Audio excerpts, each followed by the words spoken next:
Caught someone I considered a brother. Getting too close to my daughter, he tried to tear my family apart. And until now, I've kept everything a secret.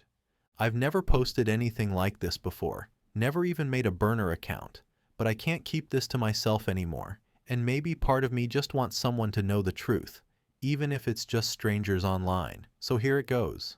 Everything. The whole damn thing. I used to believe the worst thing a person could experience was betrayal from a spouse, that if your marriage fell apart, it would be because of some deep issue between the two of you. Distance, infidelity, resentment. But that's not what happened to me. What happened to me came from outside my marriage, from someone I trusted more than most people in my life, someone who I let into my home, my family, my heart, and who tried to poison all of it from the inside. Let's call him Trey. I met Trey when I was 19. We were working at the same pizza joint. We were both broke, grinding, no college degrees, just trying to survive. From the beginning, he was the kind of guy everyone liked. Loud, charming, funny in that unfiltered, inappropriate way. Life of the party type. Me? I was quieter. I didn't drink, didn't really go out, but somehow we clicked. We had that weird bond that some guys get where it's like, yeah, this dude would help me move a body. Dumb stuff like that. We became close fast, lived together in our early 20s, got in fights, shared wins, helped each other through crap relationships. He was family. When I met my wife, he was the first person I introduced her to. He gave her shot constantly, called her princess, and teased her for being uptight, but in that way that felt like a brother messing with a sister. At our wedding, he was my best man, gave a speech that had the whole room crying. Trey bounced around jobs. He never really landed anywhere stable, but he was magnetic, good with people. He'd always have some new side hustle, flipping cars, selling merch, managing artists. Most of it fizzled out. Still, I never judged him for it. He'd helped me when I had nothing, so over the years I paid it forward. Let him crash on our couch when he was between places. Lent him money, more than once. Helped him get a car once when his credit was shot. My wife hated it, but I told her, he's my brother. He's always been there. We had our daughter when I was 30. She's 8 now. That's where this all starts to go dark. Trey was always around. BBQs, birthdays, holidays. He made her laugh, brought her little gifts, told her silly stories. I never thought twice about it. In fact, I thought it was sweet that he treated her like a niece, the kind of uncle every kid dreams about. I figured, this is what community looks like. This is why you keep people close. But over time, I started noticing things. Subtle things. At first, he started texting her on her iPad. Innocent stuff at first. Memes, silly TikToks, jokes. I didn't love it, but she thought it was cool, and he never said anything inappropriate, just dumb uncle stuff. But then one night, maybe a year ago, I came into the living room and saw her curled up on the couch watching videos. I asked what she was watching, and she said, Uncle Trey sent it. I checked her messages later. It was a video of a girl doing a TikTok dance. Nothing crazy, not porn or anything, but she looked older, tight top, makeup, filters. It wasn't age appropriate. I confronted him, said, hey man, cut that shot out. She's a kid. You gotta use your head. He brushed it off, said he didn't even think about it, that he just forwards stuff to everyone. Apologized, promised to be more careful. But after that, I started watching more closely. He started asking to pick her up from school if I was running late. Showed up at soccer practice even when I wasn't there. Bought her a necklace for her birthday that was weirdly expensive, like Tiffany level. Told her not to tell her mom because she'd make a big deal. When I asked him about it, he said I was being paranoid, said she was like a daughter to him and he just wanted to make her feel special, that I was the one making it weird, that I was twisting things. I tried to believe him. I didn't want to think it, didn't want to believe the person I'd trusted since I was a teenager could possibly have bad intentions toward my little girl. But then came the night I found the photo. It was maybe 6 months ago. My daughter left her iPad in the kitchen. I picked it up to plug it in and saw a message pop up from Trey. It was just a thumbs up emoji. But I opened the thread, and there, buried in the chat history, was a selfie of her, a mirror pic. She had on a new dress, nothing inappropriate. She looked like a kid, but the caption said, "Look at me now." And right underneath it, his reply, "Looking too grown." I stared at that message for what felt like hours. My hands were shaking. I remember walking into the bathroom, locking the door, and just sitting on the floor because I thought I was going to pass out. I didn't want to scream, didn't want to scare her, didn't want to do something I couldn't take back. I confronted him the next day. Didn't wait. Drove straight to his place, walked into his apartment, and shoved the phone in his face. Explain this. He looked at it, smirked, said, "You really think I'd be that dumb? That's a joke, man." I lost it, grabbed him by the collar, shoved him against the wall, told him if he ever messaged her again, I'd bury him. No yelling, just dead calm, cold. He laughed, said, "Man, you've changed. You really gonna turn on me over a fucking emoji?" I told him I wasn't turning on him. I was seeing him clearly for the first time. Then I walked out. I didn't call the cops, didn't press charges. I should have, I know, but I was scared. Scared of what it would do to my daughter, scared of what it would turn into, scared of the fallout. So instead, I erased him, blocked his number, told my wife everything, told my daughter that Trey did something very wrong and wasn't safe to be around anymore. She cried, she didn't understand, said he was nice, said he wasn't mean. That's the worst part. He was grooming her, slowly, quietly, wrapping himself in trust like a goddamn python.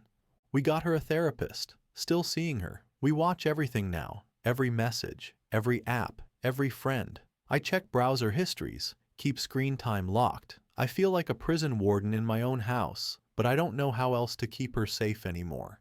And Trey? He didn't go quietly. About a month after I cut him off, he started showing up in other places. Ran into my wife at the grocery store, sat at the end of the bar at a restaurant where I was having a client dinner. Never said anything. Just made sure we saw him, like he was reminding us he still existed. Then came the Facebook messages. First to my wife, then to my daughter's old classmate's mom, then to my boss. All of them were the same tone, painting me as unhinged, unstable, paranoid. Said I had anger issues and had a breakdown, that I was jealous, that I was trying to cut people out of my life over delusions. Some people ignored it, some didn't. I had to sit down with my boss and explain the situation without sounding like I was hiding something or overreacting. I've never felt smaller in my life. It was humiliating. But here's the fucked up part. I still haven't told anyone the full truth. Not the photo, not the messages, not the stuff I found after. Because even now, some sick part of me doesn't want to be that guy. The guy who gets labeled the nuclear reactor. The guy who blew up a lifelong friendship and dragged his family through the mud because he overreacted. But I'm done staying quiet.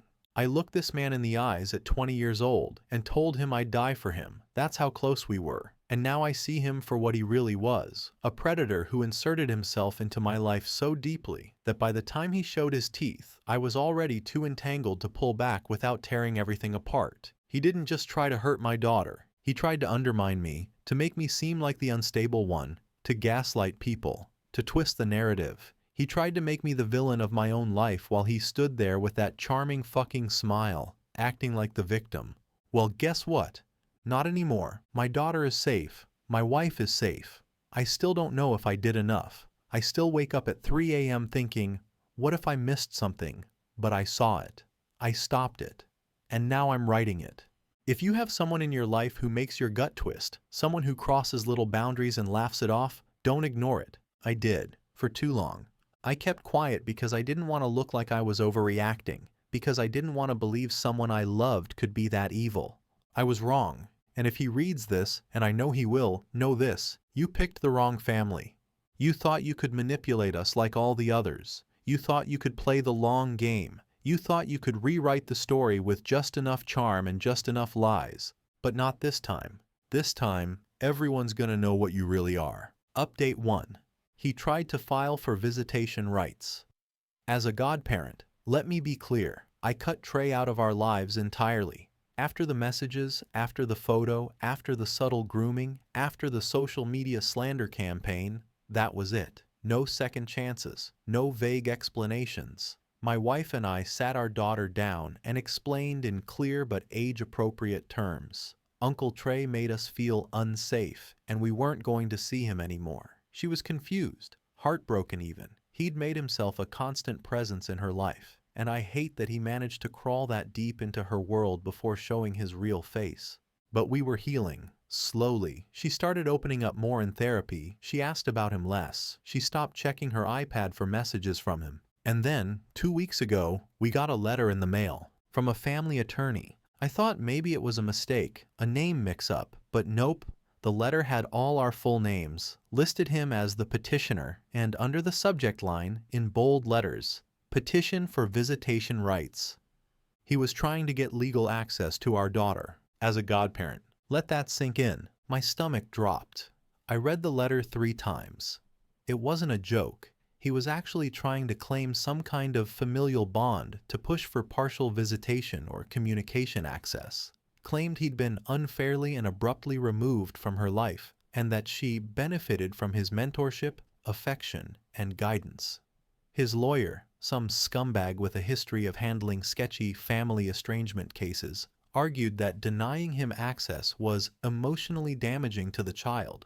I almost put my fist through the kitchen table. We never legally named him a godparent. He said it once at a barbecue years ago, told someone jokingly, "I'm basically her godfather," and we all laughed. That's it. No paperwork, no ceremonies, no titles. And now he was using it like it was a blood right. My wife was shaking. My daughter didn't know what was happening. Thank God. But I could tell something in the house shifted again. That fragile sense of normal we'd been building suddenly cracked like glass. I called my lawyer immediately. Thankfully, she's a beast. Handled messy custody cases before and didn't flinch for a second. She said, "This is a scare tactic, a last-ditch play to harass you under a flimsy argument." But she took it seriously, because here's the terrifying truth. In some states, under very specific conditions, non-biological adults can petition for visitation rights if they can prove a close parental bond existed.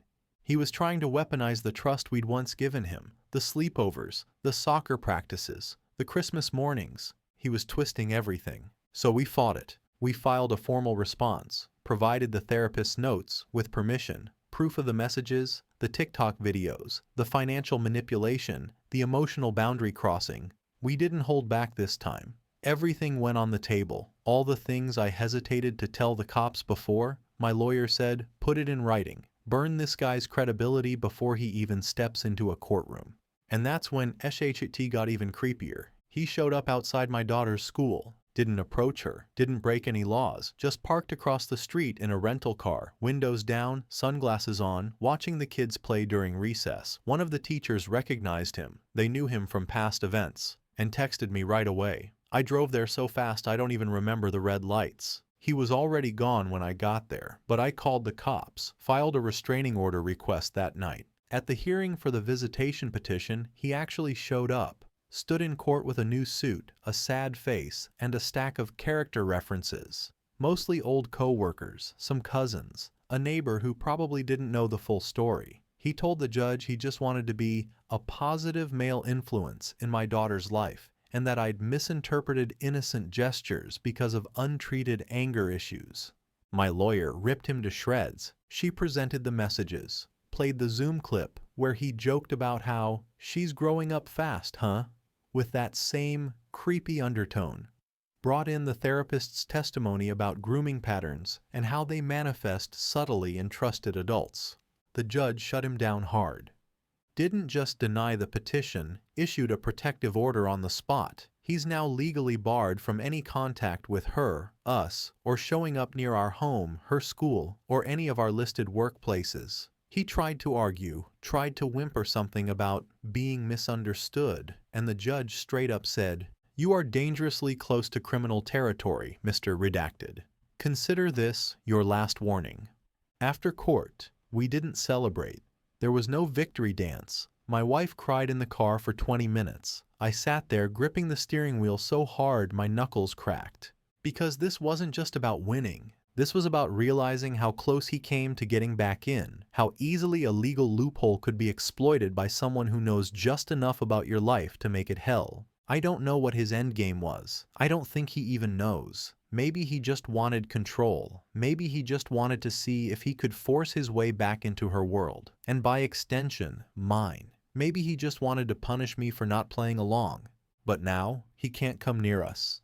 The protective order lasts 3 years. If he violates it, it's an automatic arrest, and we're documenting everything. I've installed cameras, alarm system, changed all the iPad passcodes. I meet my daughter at the school gate every single day. I no longer care if people think I'm paranoid, because I was too trusting before, too blind, too loyal to someone who didn't deserve an ounce of it. Update 2. Someone sent my daughter a birthday card. It wasn't signed. It's been 3 months since the court shut him down and hit him with the protective order. I've been holding it together, tightly, like gripping a pressure valve with both hands and pretending the shaking is just from the cold. My daughter turned 9 last week. We kept it small. She said she wanted a paint party, so we bought a bunch of canvases and let her and a few friends splatter acrylics all over the backyard. She laughed more than I'd heard in months. I thought, maybe we're turning a corner. Until we opened the gifts. There were 6 of them, all from friends and family. My wife helped her unwrap everything. I was filming on my phone, trying to make a damn memory. And then she opened the card. It was in a plain white envelope. No return address, just her first name on the front, written in thick Sharpie. The card was one of those cheesy pop-up ones with a cupcake and a 3D candle that springs out. Inside, in neat, blocky handwriting, "You're growing up so fast. Always keep shining. Love, your biggest fan." No signature, no name. But I knew. I fucking knew. My wife saw my face change before I even said anything. I grabbed the card and flipped it over. No markings. The postage was local, dropped off at a regional distribution center, could have been mailed from anywhere in a 20-mile radius. I didn't say anything in front of my daughter, just handed the card off like it was nothing and moved the party along. But later that night, when everyone left and the cake was cleared, I sat down with the envelope under a desk lamp and just stared at it for an hour. Every part of me wanted to pretend it wasn't him, that it was some random cousin or a neighbor. But I've known this man for almost 2 decades. I've seen his handwriting scrawled across receipts, birthday cards, post-it notes on the fridge. He always printed in all caps when he wanted to look professional. I know his voice, even when it's silent on paper. I called my lawyer first, told her what happened. She said if I wanted, we could file a police report and have it noted as a possible violation of the protective order. But without proof, it wouldn't go far. No fingerprints, no video of him mailing it, no direct evidence. Just a gut feeling and a birthday card. And then she said something that really fucked me up. He might be testing the boundaries, seeing what he can get away with, seeing if you'll react. I didn't sleep that night, neither did my wife. We took shifts watching the security cameras, not because we thought he'd show up, but because the not knowing is worse. The next morning, I asked my daughter if she recognized the card. She shrugged, said it was probably from one of Mommy's friends. I nodded and said, yeah, maybe. Then she paused, looked at me and said, "Why don't you like Uncle Trey anymore?" It felt like someone shoved a knife into my throat. We hadn't said his name in weeks. We'd been careful, guarded, never gave her details she couldn't handle. But there it was, floating in the room like smoke. I asked her why she asked. She said, because he used to say stuff like that. Like the card. Keep shining. That's his thing. I froze.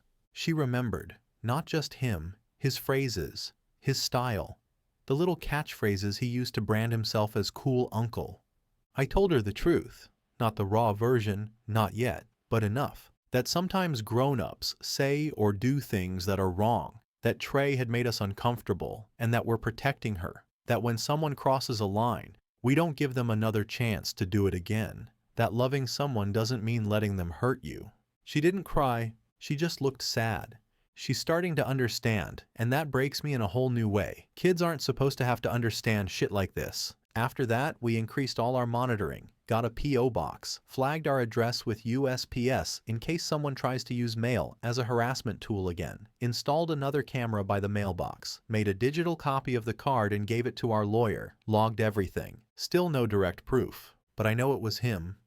And the worst part? He'll probably try something else. He's the type that needs attention, that needs to feel like he's still part of the story, and I'm terrified he'll find some new crack to squeeze himself through. Whether it's a fake account, a friend of a friend, or worse, showing up again, but this time not staying across the street. I'm tired, man. I'm so fucking tired. Every time I think it's over, he finds a new angle, like he's allergic to being irrelevant, like my family is a project he refuses to stop fixing. But he's not getting in. Final update. Trey got arrested. After everything, The weird texts, the court stunt, the birthday card, the stalking. He still didn't stop. He still couldn't let it go. I think part of him genuinely believed he was going to somehow win, like this was a custody battle instead of real life, like he had some kind of claim to my kid just because he used to crash on my couch back when we were 23 and had nothing to our names. He never understood boundaries, but this time he pushed it too far. So here's what happened.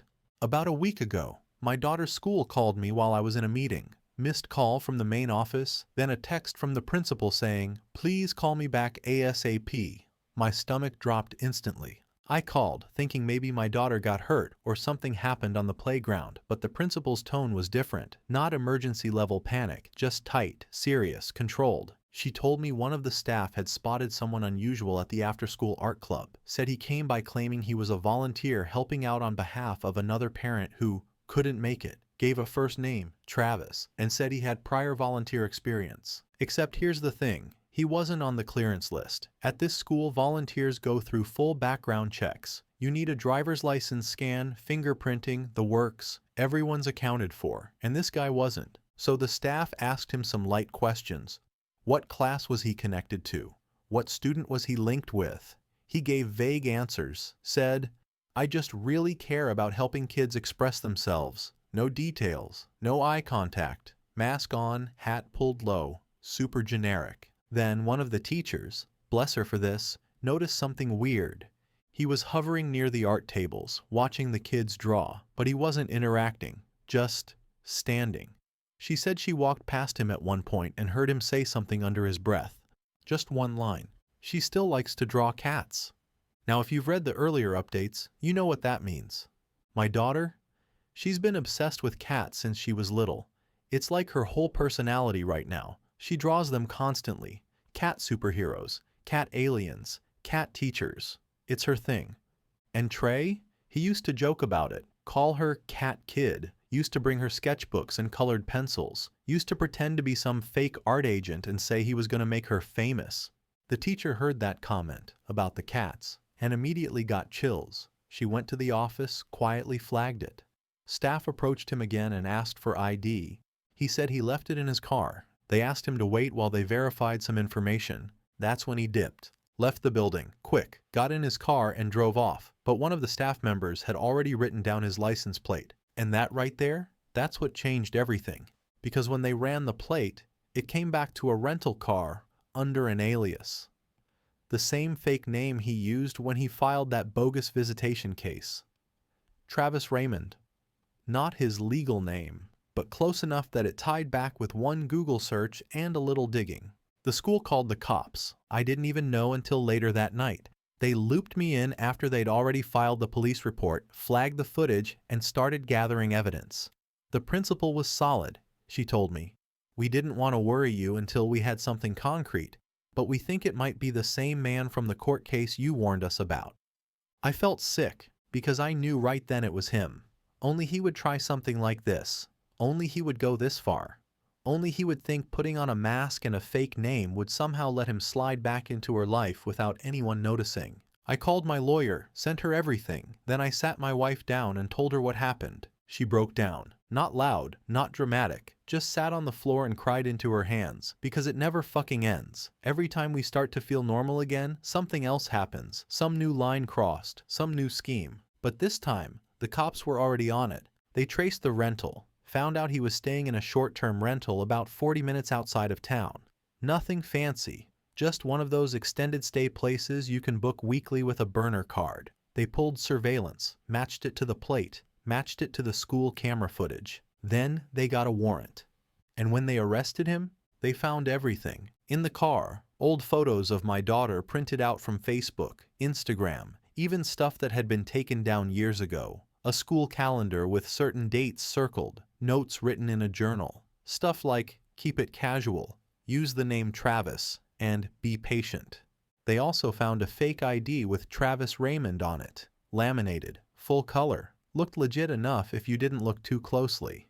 They charged him with violating the protective order, attempted identity fraud, stalking, and a couple other things I won't list for legal reasons. Right now, he's being held without bail pending a hearing. I didn't have to testify, didn't have to make a speech, didn't have to go down to the station and argue my case. They had everything: the footage, the alias, the history, the past reports, our court files. They stacked it all. They called me after to confirm everything and let me know he'd been processed. That was it. I wish I could say I felt something in that moment. Relief, triumph, rage, whatever. But honestly, I felt nothing. Just this deep, heavy silence in my body. Like my system shut down for a second. Like my brain didn't know how to respond to finally hearing that he was gone. Later that night, my wife and I just sat on the porch and stared out at the yard. Didn't even talk. Just sat there listening to the bugs and the wind like we were both trying to convince ourselves it was real. Our daughter doesn't know. We didn't tell her about the school incident. We kept it simple. Said someone tried to sneak into the school and the adults handled it. She just nodded and went back to watching her little art videos. She's okay. Still in therapy. Still draws every day. Still laughs when the cat in her comic says, "No tuna? No tip." She's okay. I'm not sure I am. Not yet. I still flinch when the doorbell rings. Still feel my chest tighten when an unknown number pops up on my phone. But I'll get there. The important part is, he's gone. And that's it. He finally fucked around and found out. No more weird messages. No more showing up near the school. No more pretending to be someone else. He pushed it too far this time and got himself locked up. I didn't have to say a word. He did it to himself. And to everyone who's followed this, messaged me, or just read along, seriously, thank you. It helped. We're good. We're safe. He's sitting in jail now.